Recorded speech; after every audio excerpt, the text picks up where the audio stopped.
Hello everyone and welcome to D Up Gaming Podcast episode 18. I'm Jeff and joining me is my co-host Jesse. Hi there. What are you playing this week, Jesse? I finished playing Nex Machina. It's made by Housemade Games, I believe. Mm-hmm. The guys, they created Resogun.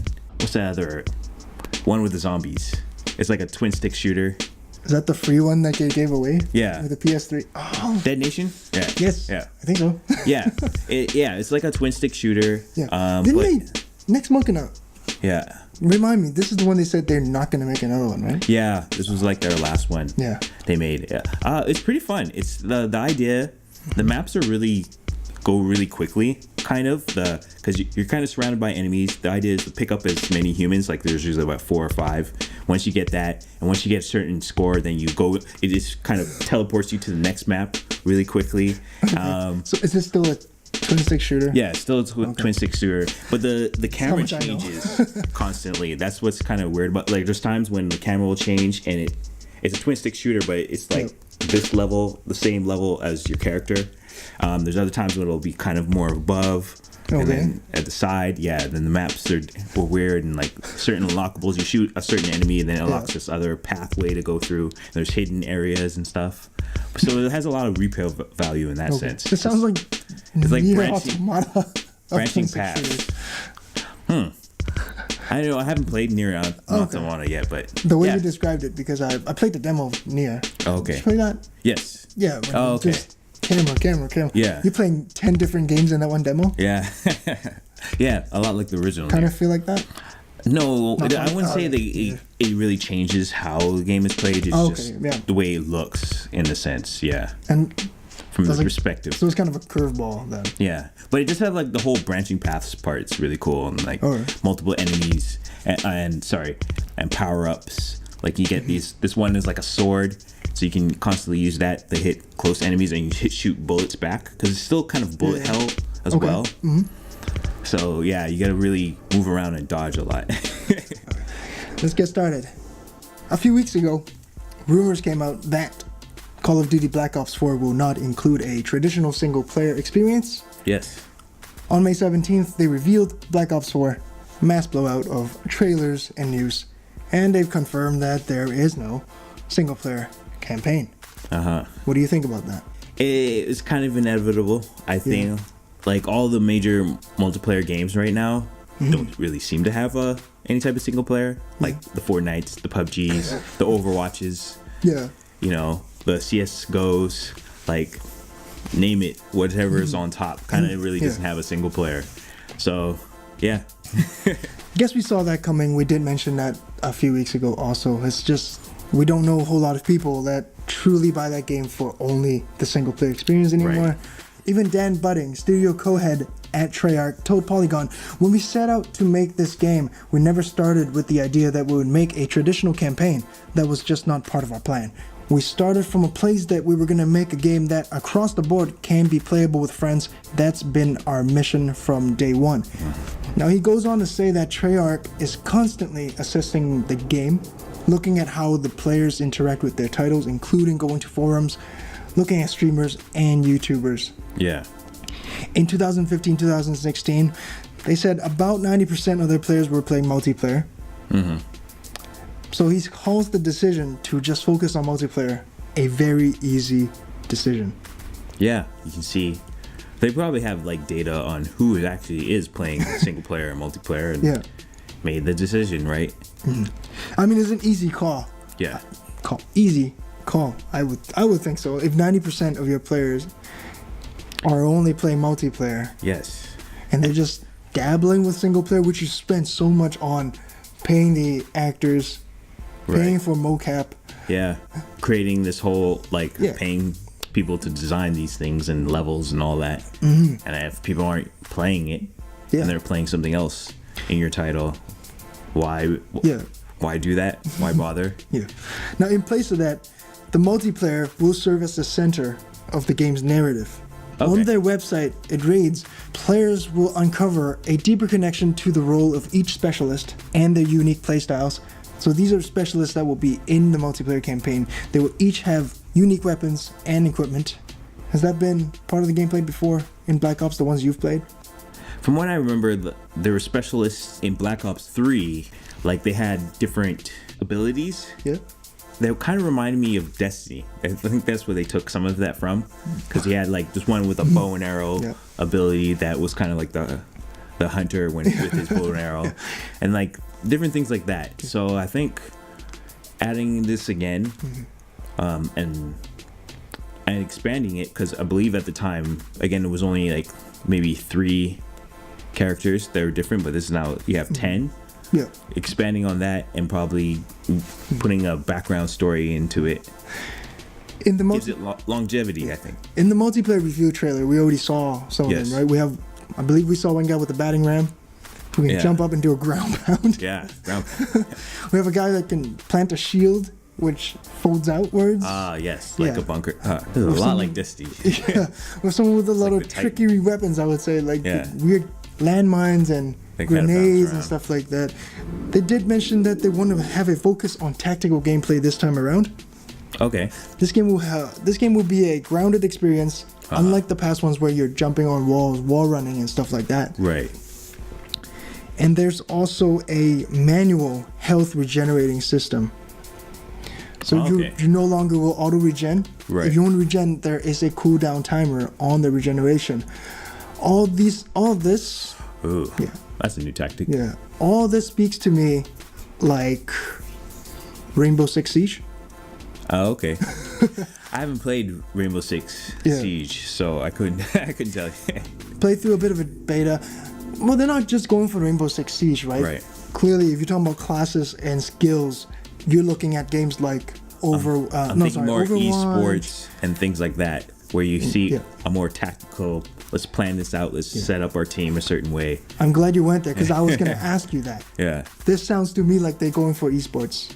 I mean, Call of Duty has always been kind of an esports experience, but I guess this is a way to kind of flesh it out. Yeah. The focus. I'm assuming. Yeah, the conscious effort to make sure that the gameplay is going to be more tactical. Sounds more like they want you to really bring your squad in this time. Right. And really practice. And they wanted to make sure that it wasn't just about your KD ratio. It's about team success. Right. Which, of course, if you played Overwatch, some people still don't care. Yeah. With these changes, we expect, of course, tier plays. And when you're not in just casual mode, people generally tend to play a little more as a team. When people play domination, will actually try to capture the points and all that. Yeah. And other different modes. I mean, with these additions, also feel it gives the game longevity. I feel like because I might become good at this particular specialist. Oh yeah. And then I can move on and try to perfect this person and perfect that person instead of just having that one guy and that one like loadout, maybe that meta loadout. Yeah. And then you might have a couple other ones, but at least this way, I feel it gives it a little bit more legs. Yeah, it'll keep the game fresh at least. Yeah. Approaching the game in different ways. Of course, returning to Black Ops is the very popular Zombies mode. Yes. And they promised the biggest day one Zombies mode offering with 3 different maps and 3 different scenarios. Okay. The first one is Voyage of Despair. Yes. Which is set on a Titanic-style cruise ship. The characters are going through the ship, carrying out a heist, looking for an artifact. Okay. And of course, all hell breaks loose. Everybody on board becomes zombies. Second one is set in ancient Rome, simply titled 9, the Roman numerals 9. So they're time travelers, I guess? You actually, in the beginning of that trailer, you will see the same 4 characters going through some sort of ritual. And when they open their eyes, they're trapped in a cage and they're looking at the Colosseum. Right. And then they see another ritual take place, which, of course, turns a bunch of people into zombies. Nice. Very cool. And then the last one, Blood of the Dead, which doesn't show much, but I think it is a return of past characters from past games. Oh, okay. Having played Black Ops before, did you enjoy those zombies mode? Yeah, I was never like the biggest zombies fan because like people will just play that for hours. Yeah. But I mean, it's always a fun mode. It's always different. It's the one probably endless mode type type thing I'm interested in because I don't know, for some reason I like games that have a finite ending. I want to be able to complete it. Yep. As much as it's like, oh, I can play this game forever. I really don't want to play this game forever. A lot of times, but I really enjoyed like playing zombies mode and trying to get as far as you can before dying. Even though I never really got that far. Yeah. I'm very interested in the zombies mode this time around. Just seeing those trailers, the aesthetics of the Voyage of Despair, right, on the boat. It's got the early 1900s vibes. And of course, you go to the ancient Rome. Yeah. In the trailer, they only have them holding swords and shields. So, okay, is that more maybe just a melee focused? Yeah. One. That would definitely be a change. That would be a change, and that sounds interesting to me. Just to have a zombies mode where you're melee only. Yeah. Get up close and personal. Yeah. And of course, it wouldn't be 2018 without Battle Royale. Blackout is what they're calling their Battle Royale. They promised the biggest map they've ever made. Yes. The return of fan favorite characters and fan favorite weapons. Iconic parts of people's favorite maps. Yeah. And they promised, of course, the best combat in Battle Royale so far. Okay. The Black Ops, the signature Black Ops style combat. The icto facto of, well, I would say, of first-person shooters, kind of like how Mario Kart is for kart racers. I feel like that's what Call of Duty is like the standard. Like, this is what you compare everything else to. Yeah. So in terms of just shooting mechanics, shooting mechanics, and feel, movement, things like that. We are admittedly not great fans of Battle Royale. Yeah. Played a little bit of Fortnite, kind of had fun with it. Tried a little bit of PUBG. You did? Yeah. You gonna try this one out? Blackout? I mean, most likely not. I mean, I kind of, to be honest with you, when it comes to Call of Duty series, I think I'm kind of burnt out. Yeah, fair. I haven't played since, what was the last one? Advanced Warfare was the last one I played, so that's maybe like 4 years ago. Yeah. Or so. Like, I might try a beta if that's available, because I tried it with Black Ops 3. But yeah, I don't see myself playing this. I'll be very honest with you. I've not been interested in Call of Duty games. Right. But seeing all these trailers actually got me a little interested. Oh, okay. Just seeing the changes in it, the promise of more tactical gameplay, which we both know is not going to happen. For the most casual of gamers. Right. They're all in 2K like kill death ratios. I'm gonna have to find me a squad or something like that, which is probably not gonna happen because I suck at FPSs. But I would love to try it out. Zombies mode look cool. Yeah, the settings. I think you'd like zombies mode. Yeah, the settings and stuff like that is gonna really draw me in. Having to like communicate with your squad and you guard this and board these up while I'll go up and grab this weapon and I'll lay down cover fire for you. Unfortunately for me, my experience with zombie mode has been people that don't talk. Oh, okay. Really? Even people in the room, they're just like, I got this, and nothing, just quiet. The person's next to me, absolutely quiet.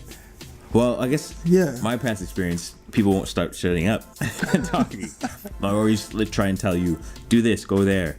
Because I feel that like communication is really big when it comes to zombies. Because like you don't, sometimes you don't even know there's a guy behind you. Like a zombie just kind of shows up and where's my life bar going down?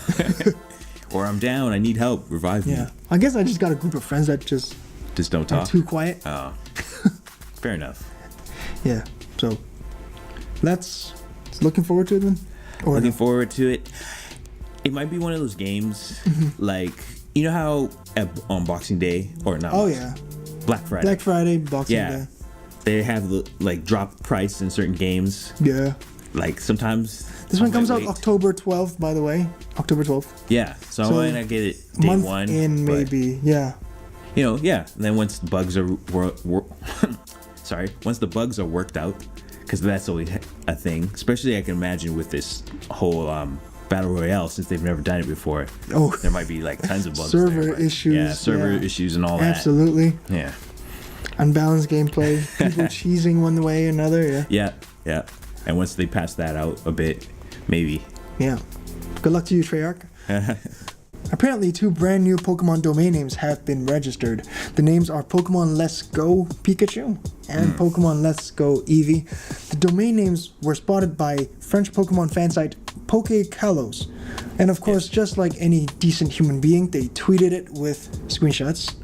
The domain names were registered by CSC Corporate Domains Inc., which is the same company Nintendo used to register Pokemon Sun and Pokemon Moon website domains a few years back. Oh, okay. Anonymous users on 4chan also uploaded an image of Pokemon Let's Go Pikachu. A possible logo maybe, but of course people could also be trolling. Right. It could be fan made. It looks super professional. Oh, okay. Yeah. What's up? Yeah, I was thinking like from the point when the websites were announced to when this picture came up. Yeah. What's the time? That's usually how you can kind of tell, like how fast. Either somebody's really quick with it and they can make up something super fast. But I did not look into it. Okay. Now, Pokemon Switch has been rumored for a long time. Basically, when the Switch has been announced, a Switch Pokemon game has been rumored. Yeah. The first one, of course, was Pokemon Stars, which is natural progression from Pokemon Moon Sun and Moon. Nothing ever came out of it. I was excited when you brought up a few weeks ago when you said, was it Game Freak or Pokemon Company? We're hiring 3D artists. Oh, yes. It was Game Freak? Or was it No, it was Pokemon Company? Yeah. So that got me super excited. Yeah. You can go back and watch that. Check that out. Yeah. I'm thinking it's definitely going to happen. I feel. Yeah. I don't know if you're going to see anything at E3. They'll probably have a teaser trailer, but I don't think you're going to see any gameplay footage. Seeing leaks this close to E3 tells me that it really might happen at E3. Yeah. Like they're at least going to announce the titles, right? Just like past Pokemon games, there's usually leaks just a bit prior to their announcement. It's like they can't keep it bottled up or something. Well, yeah, we have 2 companies that are kind of working on it, Nintendo and Pokemon Company, because they're 2 separate things. Yeah, there's also still Game Freak is still part of it. Yeah. And communication, so something is bound to get leaked, I think. Yeah. And possibly Niantic. Oh, yeah. Yes. Yeah. Back in October 2016, Patricia Hernandez, who is the deputy editor at Kotaku, tweeted that Game Freak confirmed to me that they are exploring ways to connect the main games to Pokemon Go. Nothing concrete yet, though. I personally am freaked out because I don't like Pokemon Go. But if this is true, is it because it's too simple? Like, I think it's watered down. Yeah, it did water down the experience. You're right. I understand why it had to be watered down. Right. And clearly the success. Yeah. Because, I mean, I'm just weird, clearly. Because there are still people playing it to this day. We know friends that still play that thing. Yeah. But still collecting it all. For that to be in an actual video game, for like a full-fledged video game, I don't want this to be how I play the game. How you play the game? My thoughts are it's going to be kind of like a companion app type thing. I've seen a lot of the wording that people still look at the Nintendo Switch as a home console that you just happen to be able to take on the go. So I'm thinking you have your phone on the app, you're collecting your Pokemon there, maybe you take them back, connect it to your Switch, and now you can train that Pokemon, level them up, use them in that game. Still go around and collect and kind of move back and forth between the different versions. That's what I'm thinking. It's going to be that type of integration. I don't think the whole game is just going to be like Pokemon Go just on your Switch, but I think it's going to integrate with Pokemon Go on your phone. That's something I'm worried about because what if that is the only way I'm going to catch Pokemon in this game? I have to go out and use this companion app, whether it be Pokemon-like or Pokemon Go-like. I still have to use it and capture it on my phone. I don't think it's going to be a mandatory thing. And that's because this is still pretty much a kid's game. And as much as many kids nowadays do have cell phones, I don't think they're going to have that where, you need to have a cell phone and have this app in order to play this game, on the Switch. That price of entry would be Yeah, Man. even more. As much as Nintendo always said they wanted to get to a point where you have a family of say 5 and everyone has their own Switch and not just see it as just the one console for the family. Of course they would want that. I think they'd much more you buy a Switch than have you buy a cell phone in order to play this. But I just think it's going to be an added thing. That's my feeling. I personally just hope for a good experience on the Switch. I've played several of those original Pokemon games, and I love the formula. Yeah. Obviously, we want to see it updated at this point. It's been, I believe, 6 or 7 generations of the same thing on their handhelds. We definitely want the 3D art in there. We want to have a bigger open world. Connectivity with other users, maybe even online hub, which is probably not going to happen. Knowing Nintendo, they're wary about stuff like that. With their online service? Yeah, with online service. We talked about it over and over again. They just want to protect the family, the kids, and stuff like that. So, as annoying as that might be, I can see their point. But also, as a Pokemon fan, I need to see innovations at this point. Yeah. It can't just be the same stuff over and over and over. Correct. I think what would be cool is if you're playing... Because when you play these games... Say you're walking through the world and you get stopped by these trainers. Okay. How about those trainers are not set in stone trainers? Okay. And they're just ghosts of other trainers. That would be something that's cool. Okay, it's like maybe an asynchronous kind of MMO. Right. Whereas right now every time someone's walking through Route 10 or whatever, it's gonna be the same Pokemon. That kind of works like with Pokemon Go. Because you know how they have the battle gyms with that one. Yeah. If you have sort of asynchronous, like, I've made my character and I've have my Pokemon list and types, and then you just come across me when I'm playing online or at home or with Pokemon Go. Maybe the Pokemon lineup of that trainer updates as I pass other Pokemon trainers with the companion app. Right. I passed this guy and now it's in my game world. He's in my game world now. Okay, yes, like that. And I walk past him and he challenges me or whatever. Yeah. But I want to go back to that raid idea because that's freaking amazing. I don't know if you've watched any of the movies. It usually end up with a bunch of guys ganging up on that big legendary Pokemon. Right. I need to see that happen. Right, yeah. Capturing legendary in this one. Yeah. Press X2.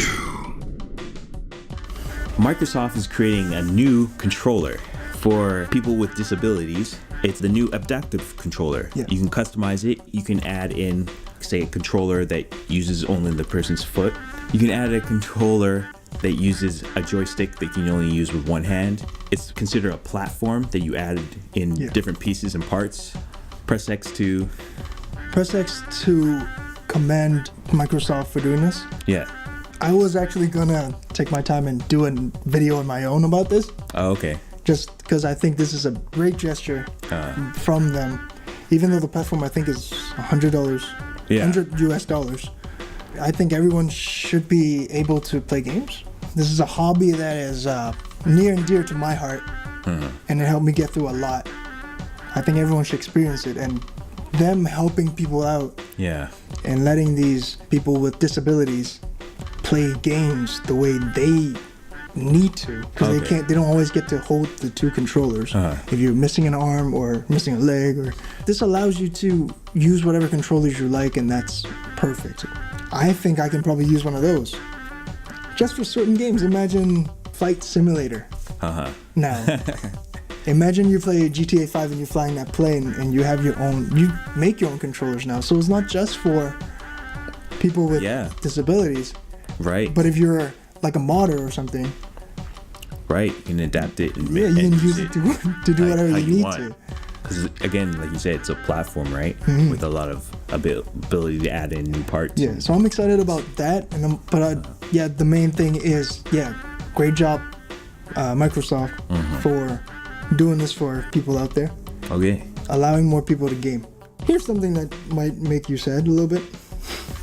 Okay. Sony is ending production of physical PS Vita games in America and Europe by March 2019.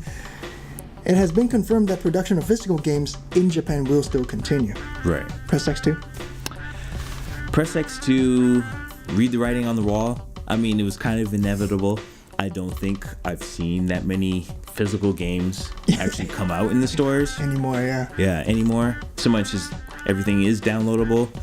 For me personally, I mean, on my Vita, pretty much everything I have is downloadable. I think I only have like 2 games that are actually physical because I just have a big memory card. And it, portable wise, yeah, I prefer it that way. The fact that in Japan you can still get them. My only thought about this when I heard about that was there's like a company I think that prints certain games that otherwise wouldn't be made into physical form. You can do that? Is that legal? No, but they do it like a small run.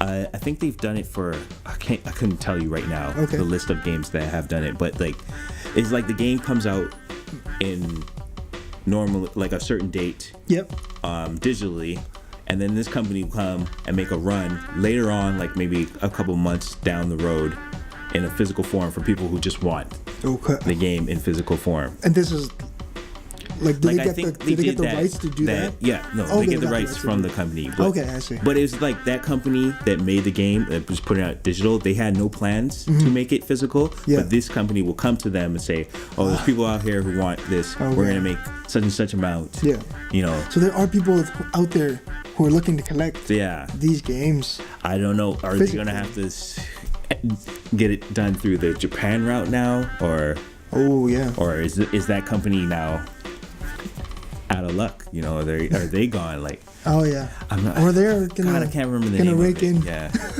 but I just remember that it was a company that did that. Yep. So like Press X, read the writing on the wall, and like it was kind of inevitable. Yeah. Had a good run. Yeah. Decent run. Decent run. And in the Vita in general. That thing is ridiculously. That thing sells a lot in Japan still. Yeah. They have bundles still coming out for that thing. That's why they're still like, I guess, making physical ones there, but not so much out here. Valve has recently issued warnings to visual novel developers concerning adult content in their games. One of the more like popular ones is a game called Mutiny and Honey Pop. I guess you guys can look that up. I don't think we're going to be showing footage of that. Press X to... What are your views on that? Well, they banned them on what again? Just to... There's like extreme nudity, and they have a policy against nudity in games. I don't believe there's any AO games on the Steam service. I guess these games are kind of getting away with it because it's not actual people. But now they're banning them or sending... Or they're asking them to change their content because they're getting, I guess, a little too extreme. Press X to... I mean, man, this is hard because... Do you think... This is their content. Yeah, freedom of speech or... Freedom of speech, yeah. But then again, it is Steam service. Take your stuff elsewhere. Yeah, they're not saying you can't publish it anymore. Yeah. We're just not going to carry it. So, I guess good on them for Steam, I think, because they gave them a warning. I understand that Steam has that policy with the 17 years old or whatever. But how easy is it to just lie on your profile, right? You get your gift card from your parents or whatever, and you just buy whatever game you want. Yeah. So I'm sure it must have landed on some kid's computer. Or something like that. A parent must have seen it or something. For Steam to come to these people and say change your stuff or we won't carry it anymore, I guess it's good that they put their foot down. I mean, I also feel probably how all this content got in is the fact there's so many games on Steam to begin with, and I doubt they have a chance to really curate everything and check all the content, every game possible that can be out there. Yeah. And you kind of have to trust the developers, and these games seem to pop through. And I think they probably are just making a stand because, like, I know with not just this immaturity content, but actual content of games that they've made a crackdown on games that aren't really games or are not completely finished, that are like not just bad but just like broken, and they've made a effort to just like, we're not going to put you on our platform because you're trying to sell this broken game that doesn't even play correctly. and trying to make a profit off of it. And Steam ends up Not losing saying- money. Yeah. Right? Yeah, because they They have to refund and all that. Yeah. Yeah.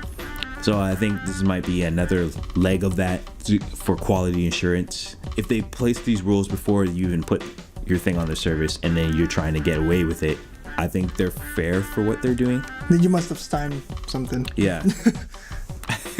We reserve the right to not sell your stuff. Yeah. Stuff like that. Rumor has it that Retro Studios, the studio behind Metroid Prime Trilogy, Donkey Kong Country Returns, and Donkey Kong Country Tropical Freeze, are working on a new project.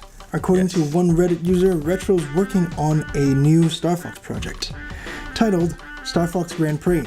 Yeah. It will be a racing game like Diddy Kong Racing mixed with F-Zero. Press X2. Press X2, why didn't I think of this in the first place? When I heard that it was like Diddy Kong Racing, I don't know if you've ever played Diddy Kong Racing. Not much. But I was like, this makes total sense. Because Diddy Kong Racing, you could be in a car, you could be in a plane, you can be in a boat. I believe it was a boat? Yeah. I've seen the planes, I've seen the carts.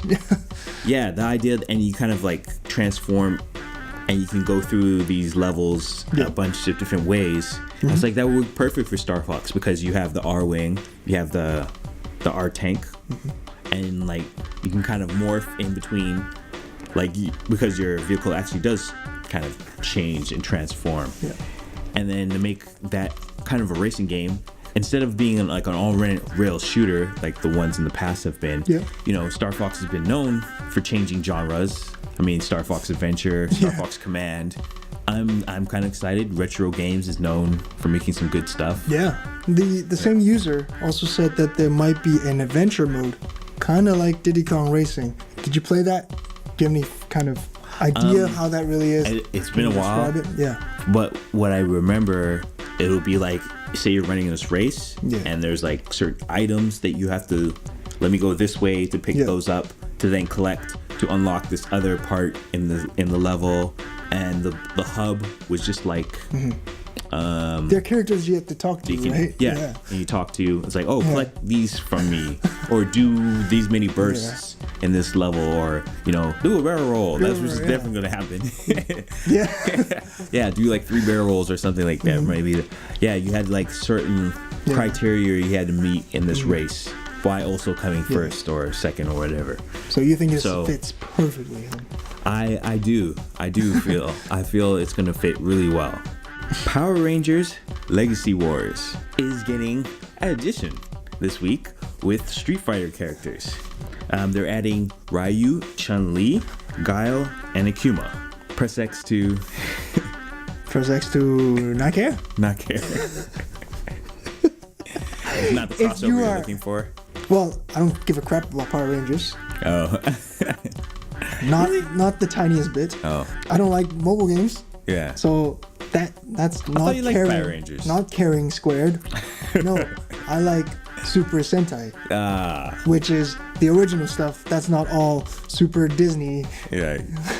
Like, oh kids, what did we learn today? The bastardized version, you know. Yeah, You like the original. I like the original, where they don't treat you like an idiot. They don't treat anyone who watches it like a 3-year-old. Oh, I see. When they actually have blood, they have people actually punching each other. They have people dying. They don't worry about showing death in the series. I'm sure they've done that in recent ones, but I don't care. Mobile games, I don't care about.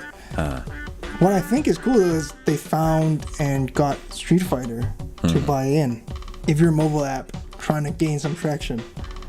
That's probably the best way, right? Yeah, one of the best ways is to get a crossover. I did not know about this Legacy Warriors. Oh, right. That's what it's called. I did not know they have a game like this until this news came out. Right. Kind of like that Game Vice thing last week, or a few weeks ago when it's like, never heard of this thing. Yeah, like now they're suing. Tablet. Now they're suing Nintendo. Now I know about this thing.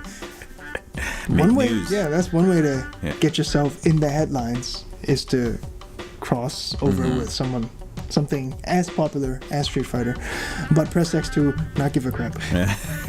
Japanese developer GameTomo announced that they will be developing the next entry of Superhot. The project, codenamed Superhot JP, will be developed with guidance from the original team. The game will have a distinctive Japanese flavor, but Only the Japanese release has been confirmed at this point.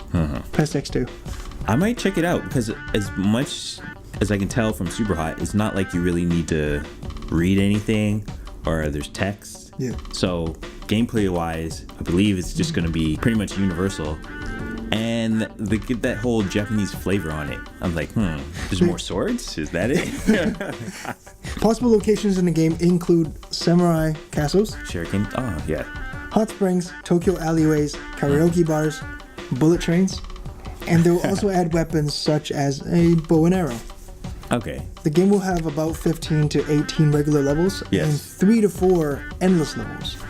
That's been announced by the GameTomo themselves. So what do you think? You enjoyed Superhot. Yes. You didn't get to play it fully because you don't have the room. I don't have the room to play it in VR.